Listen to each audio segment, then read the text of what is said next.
Welcome to stone dictation 5 second बाद शुरू होगा। Ready start. राष्ट्रपति के अभिभाषण में कृषि सुधारों से जुड़े कानूनों को जरूरी बताए जाने से एक बार फिर यह स्पष्ट हुआ कि सरकार इन कानूनों को लेकर अपने कदम पीछे खींचने वाले नहीं। यह पहली बार नहीं है जब इन कानूनों को लेकर सरकार ने राष्ट्रपति के माध्यम से अपनी प्रतिबद्धता व्यक्त की हो। इसके पहले गणतंत्र दिवस की पूर्व संध्या पर राष्ट्र के नाम संदेश में भी राष्ट्रपति ने इन कानूनों की उपयोगिता रेखांकित की थी। यह भी उल्लेखनीय है कि सरकार एक ओर जहां इन कानूनों को वापस लेने को तैयार नहीं, वहीं वह उनके अमल को 1.5 साल तक स्थगित करने की पेशकश कर चुकी है। उसने नरमी का परिचय देते हुए यह पेशकश किसान संगठनों को संतुष्ट करने के लिए की थी, लेकिन वे इसी पर अड़े रहे कि उन्हें इन कानूनों की वापसी से कम और कुछ स्वीकार नहीं। इसके पहले सरकार इन कानूनों के सभी बिंदुओं पर विस्तार से चर्चा करने और उसके कुछ प्राविधानों को बदलने को भी तैयार थी, लेकिन किसान नेताओं को यह भी मंजूर नहीं हुआ।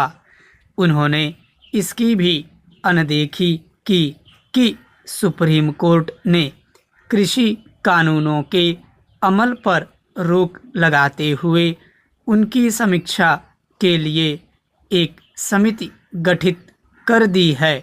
किसान नेताओं को यह अप्रत्याशित पहल भी रास नहीं आई। किसान नेताओं ने हर प्रस्ताव और पहल को ठुकराकर यही साबित किया कि उनका मकसद सरकार की नाक रगड़कर अपनी मांग मनवाना है। लोकतंत्र में ऐसा नहीं होता।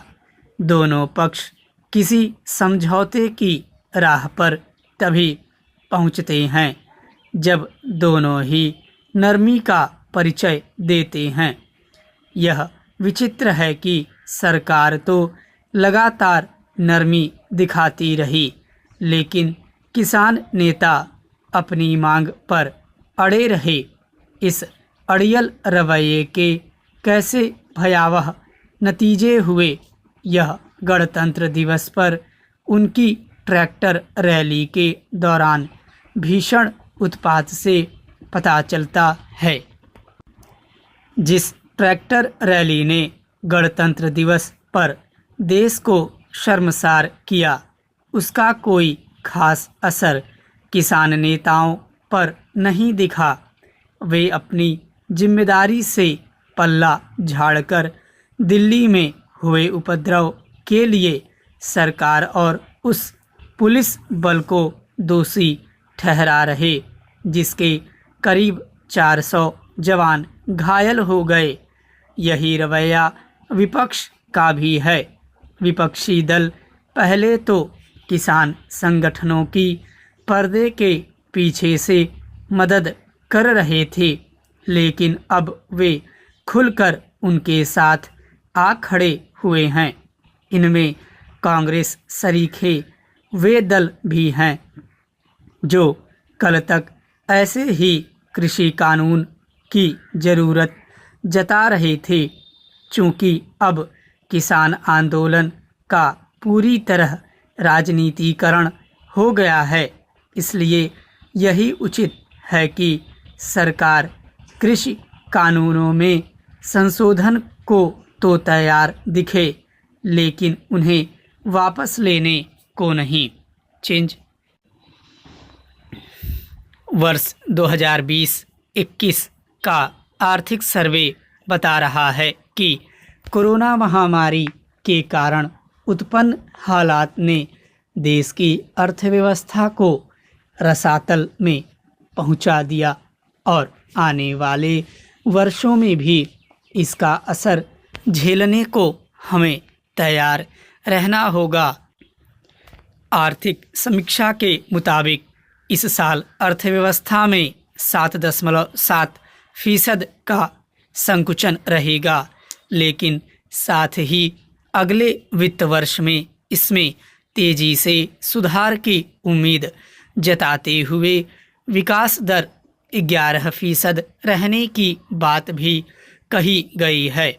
इस साल कृषि को छोड़ अर्थव्यवस्था के लगभग सभी क्षेत्रों में जैसी गिरावट देखने को मिली है, उसे देखते हुए अगर भारत अगले वित्त वर्ष में 10% से ज़्यादा की वृद्धि दर हासिल करने में कामयाब रहता है तो यह कम बड़ी उपलब्धि नहीं होगी।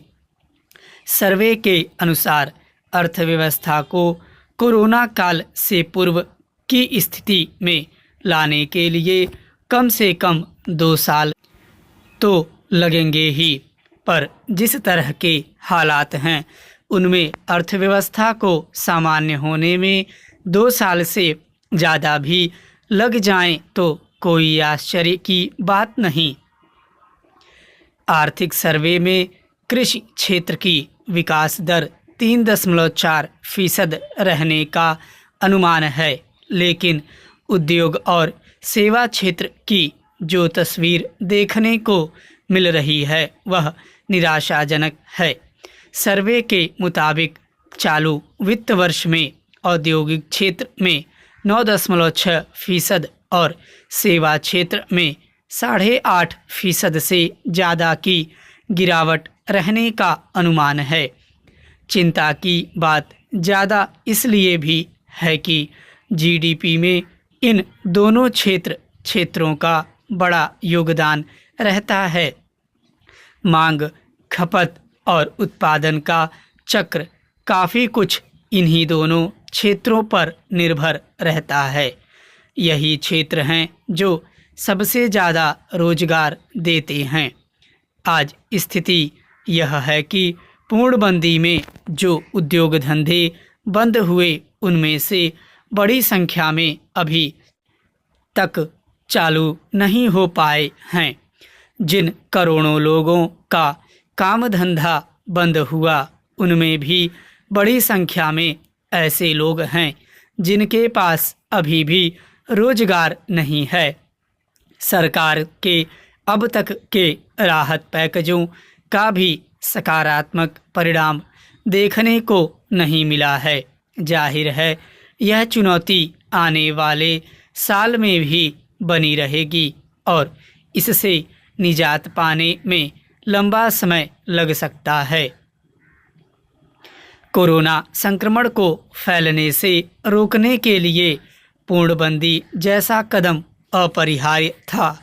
सरकार का जोर अर्थव्यवस्था से भी ज़्यादा महामारी से निपटने की रणनीति पर रहा। इसमें कोई संदेह नहीं कि कोरोना के खिलाफ जंग में दूसरे देशों की तुलना में भारत के प्रयास कहीं ज़्यादा सफल रहे हैं।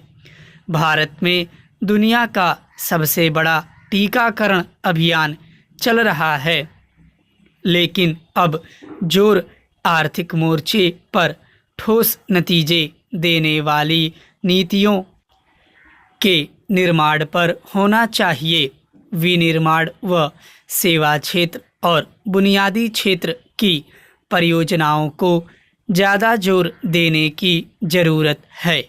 हालांकि सरकार ने साफ कर दिया है कि कर्ज भुगतान में मोहलत जैसी कुछ रियायतें लंबे समय तक नहीं रहेंगी, क्योंकि बैंकिंग क्षेत्र पर इसका बुरा असर पड़ रहा है। ऐसे में उद्योगों, खास तौर से छोटे और मझोले उद्योगों के लिए उदार नीतियां अपनानी होंगी। सर्वे में स्वास्थ्य क्षेत्र पर खर्च को 2.5 से 3% तक ले जाने की बात भी है। देश में स्वास्थ्य क्षेत्र को सुधारने के लिए क्या कुछ होना चाहिए, यह हम पिछले 10 महीनों में अनुभव कर ही चुके हैं। देश के समक्ष इस वक्त बड़ी चुनौती मौजूदा संकट से बाहर निकलने की तो है ही, साथ ही अगले 5 वर्ष में दुनिया की 5वीं सबसे बड़ी अर्थव्यवस्था बनने का सपना भी है। इसलिए अब ऐसी आर्थिक नीतियों के निर्माण और उन पर ईमानदारी से अमल की ज़रूरत है जो संकट से उबरने के साथ ही तेज वृद्धि का रास्ता भी दिखा सकें। स्टॉप।